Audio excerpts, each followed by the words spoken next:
siempre tratamos de traer a la feria algunas cosas que sean como de mucho interés en Cuba, pero que también reflejen cuál es la realidad de los otros países en los que trabajamos. Dentro de eso, creemos que aliarnos con la organización que ahora nos acompaña en esta ocasión, que es Para Leer en Libertad, ha sido una decisión estratégica, porque nos permite llegar de distintas formas a una cantidad de gente que no podíamos llegar, y porque además se está haciendo un trabajo desde la base social de la inmensa urbe que es la Ciudad de México, con toda su zona conurbada, que no se había hecho, que es innovador y que es un paso para transformar la realidad que vivimos. Quiero decirles que para mí es verdaderamente un gran placer estar en una feria como esta, una feria pues que para nosotros ha sido muy entrañable desde hace muchísimos años y que nos permite además, pues justamente lo que decía Patricia, que conozcan ustedes lo que está pasando en otros países. Quiero decirles que desde hace muchos años,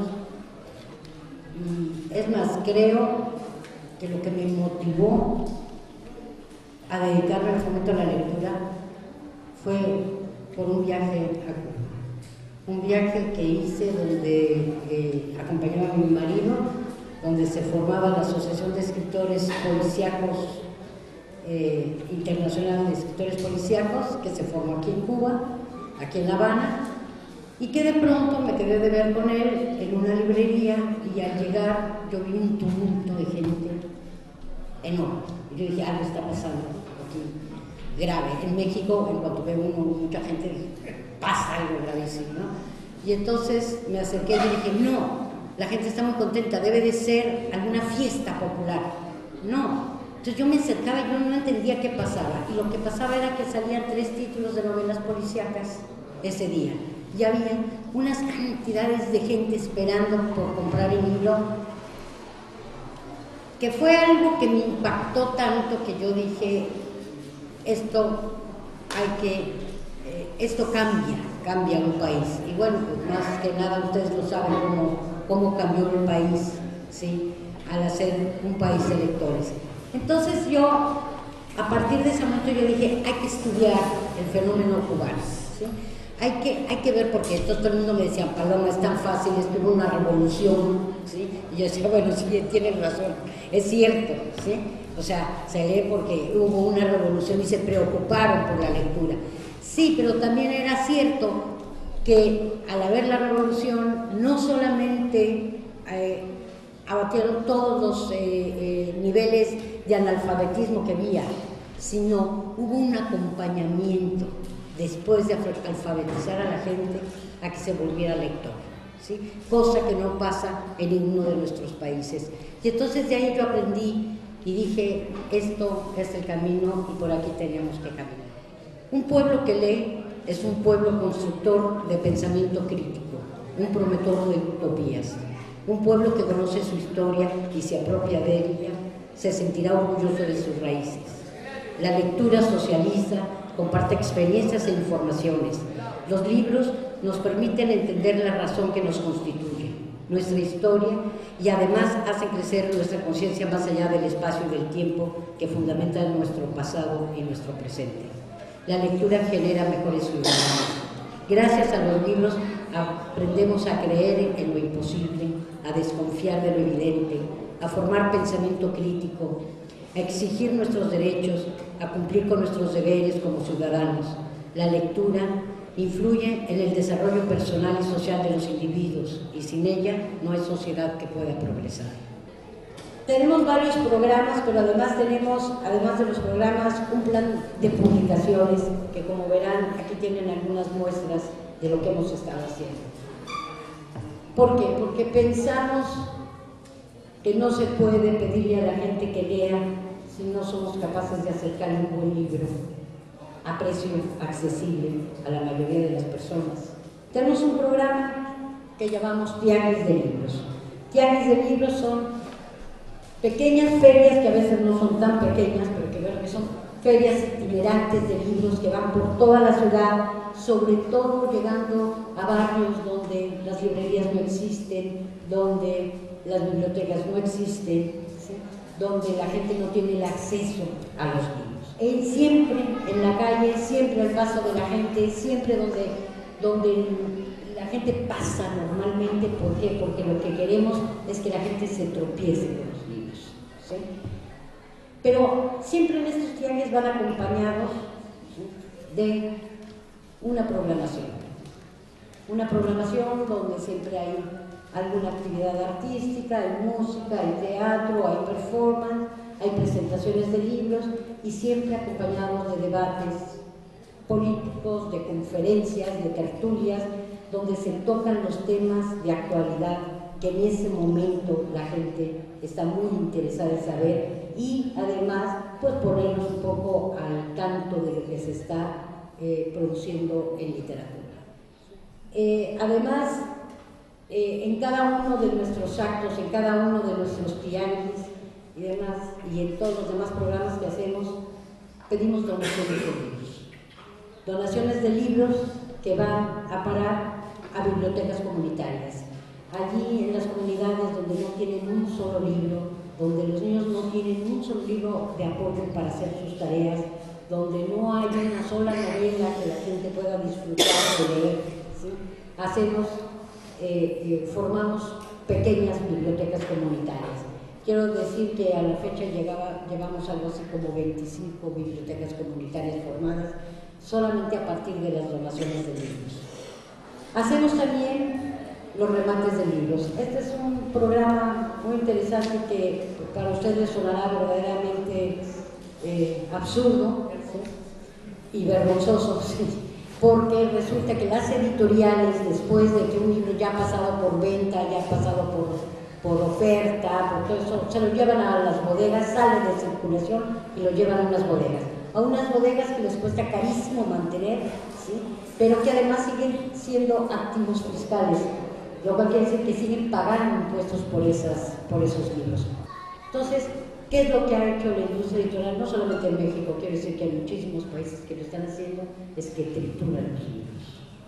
Entonces, bueno, desde hace tiempo pensamos cómo podríamos solucionar esto, cómo podíamos hacer, cómo podríamos convencer a las editoriales que hicieran algo.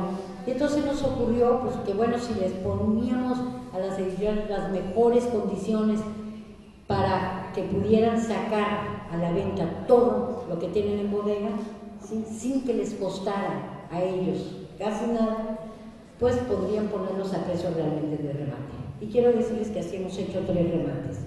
Más o menos yo calculo que entre los 3 remates debemos de haber, porque el lema es salva un libro, no dejes que lo destruya, y yo calculo que más o menos hemos salvado más de 1,5 millones de libros. Teníamos ya experiencia en muchos programas que habíamos hecho desde la Secretaría de Cultura y uno de ellos se llamaba Para leer de boleto en el metro, ¿sí? Un programa donde la gente entraba en el metro, tomaba un libro sin ningún trámite, le pedíamos que lo leyera mientras se transportaba y que cuando se bajara lo depositara para que otros lo pudieran leer. Bueno, ese programa está parado, la Secretaría de Cultura no le ha dado la importancia de vida a pesar de que había sido también verdaderamente, había tenido una acogida en el público impresionante. Y entonces se nos ocurrió que, bueno, como no podíamos volver por ahora en el metro, lo que sí podíamos hacer era proponerlo en otros lugares, y entonces lo que hicimos fue proponerlo a unos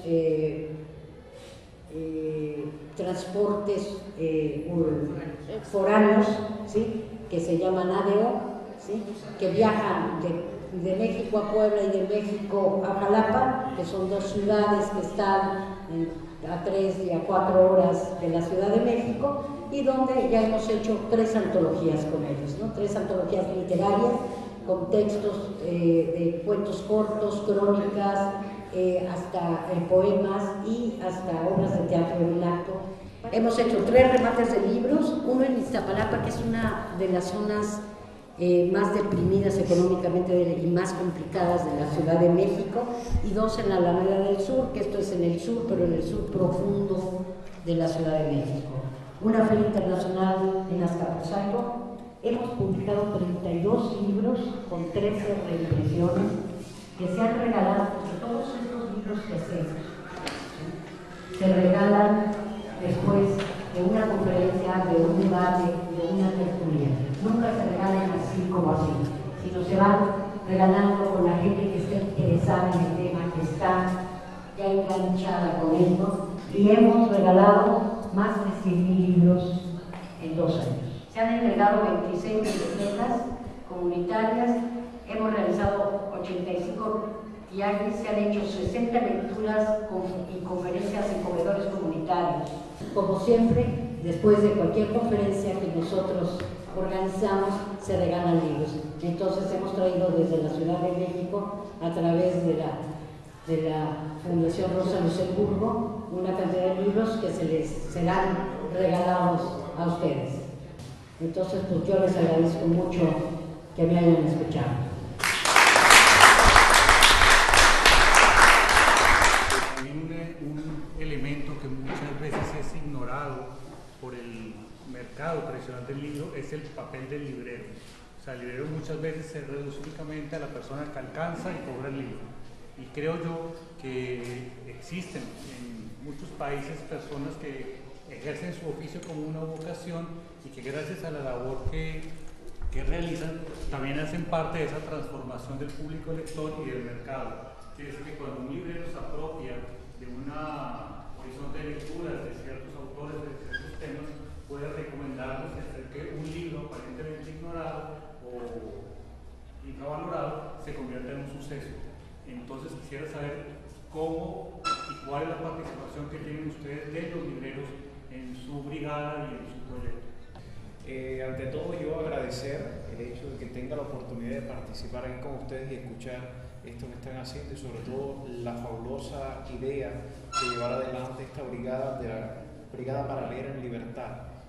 Y me parece que sí, que es muy necesario, porque siempre hablamos de fomentar el hábito por la lectura, para fomentar lo que es el placer de la lectura y también de adquirir ese conocimiento. Y muchas veces olvidamos que para fomentar el hábito de la lectura hay que partir por desarrollar también habilidades lectoras. Y usted planteaba algo que es válido. Hay 3 componentes esenciales que influyen en eso: la familia, la escuela y también instituciones culturales. Instituciones culturales, donde las 3 principales instituciones a las que veía, como también el planteamiento de los compañeros, tienen que ver es la misma biblioteca, la librería y también centros culturales que en este caso como la Fundación Rosa Luxemburgo, que estén imbuidas en todo este deseo de fomentar una sociedad de lectores cada vez más competente. Todos estos tipos de programas hay 3 factores fundamentales. Uno son los escritores, ¿sí?, y los historiadores, que se han puesto realmente al servicio, ahora sí que de la causa del pueblo, para ceder sus derechos y para dar conferencias de manera gratuita. El segundo son los libreros, los distribuidores y los mismos editores, que sin ellos tampoco hubiéramos podido hacer todos estos programas. Porque además quiero decirles que parte de los libros que regalamos muchas veces son pagados por los mismos expositores en los viajes. Entonces, bueno, quiero decirles que sí, que para nosotros es fundamental el papel del librero, ¿sí? Nos parece que si el que está vendiendo el libro entiende lo que es el fomentar la lectura y que no solamente se vea como una transacción comercial cualquiera, sino que es muy importante esto y que puede colaborar recomendando cosas, poniendo cosas de valor literario en las mesas, en fin. Entonces para nosotros es fundamental, ¿sí?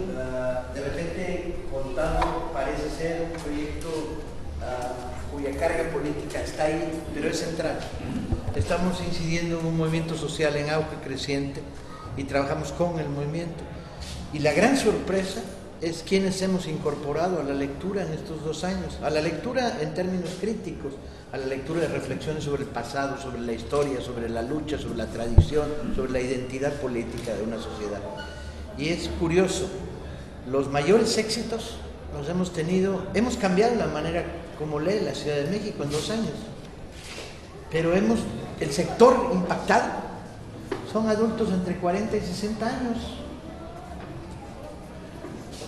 Resulta sorprendente, pero ese es el sector al que le hemos pegado fuerte, de sumar miles y miles de adultos, por una situación muy particular.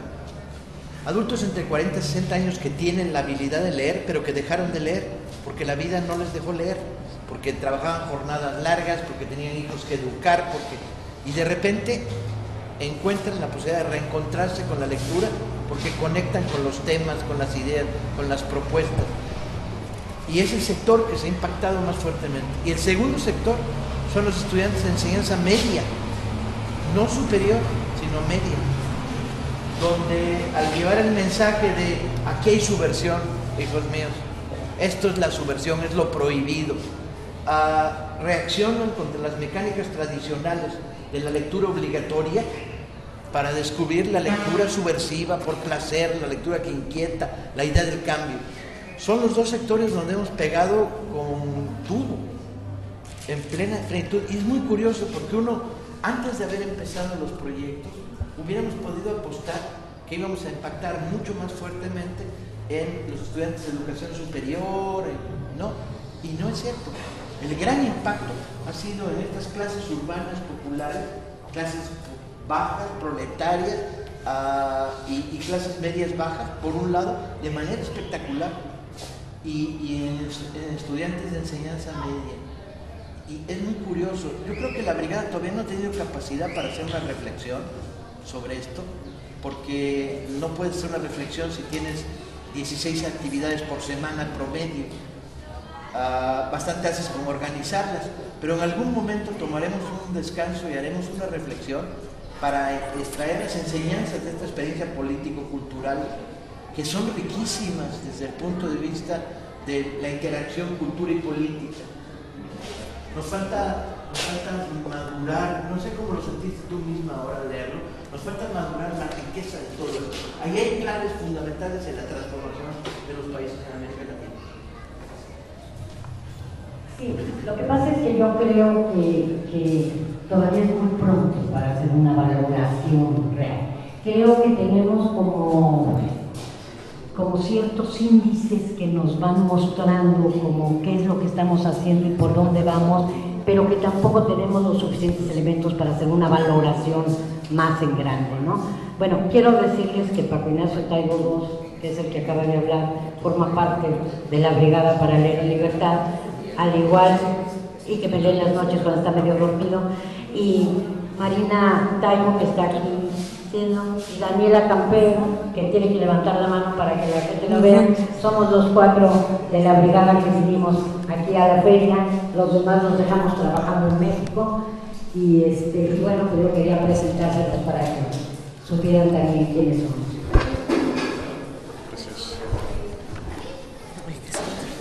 Graba, da libro todo al mismo tiempo, es un poco complicado, es el libro que estamos entregando. De López Obregón no le queda. De López Obregón no le queda. No, solo es que nos los entregaron más o menos como antes de subirnos al avión, entonces quedan muy poquitos. Muchísimas gracias.